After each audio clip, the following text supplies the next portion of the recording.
तुमच्या आयुष्यात तुम्ही किती शूरवीर लोक पाहिले आहेत, किती विद्वान पंडित तुम्हाला आजपर्यंत भेटले आहेत आणि अत्यंत उत्कृष्ट अशा किती वक्त्यांची नावं तुम्हाला आठवतात.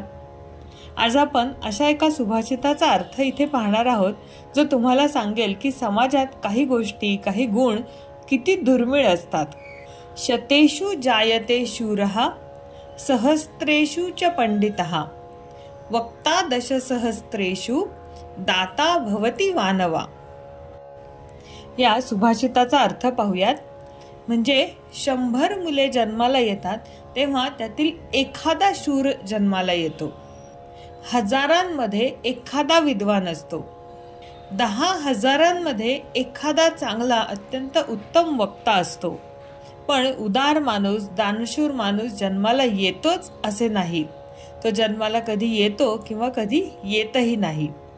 आता बघा, वक्ता म्हणजे उत्कृष्ट बोलणारा. हा वक्ता अगदी 10,000 लोकांमध्ये एखादाच सापडतो. पण दाता म्हणजे निस्वार्थपणे सत्पात्री दान देणारा दानशूर व्यक्ती किती दुर्मिळ असेल. हा श्लोक आपल्याला सांगतो की समाजामध्ये शौर्य, ज्ञान, वक्तृत्व आणि दानशूरता या गुणांची दुर्मिळता कशी आहे. चला तर मग या गुणांचे महत्त्व आणि आजच्या जगात यांची काय किंमत आहे ते समजून उमजून आपण वागूयात. तुम्हाला या 4 गुणांपैकी सर्वात महत्त्वाचा गुण कोणता वाटतो? आम्हाला कमेंटमध्ये नक्की सांगा.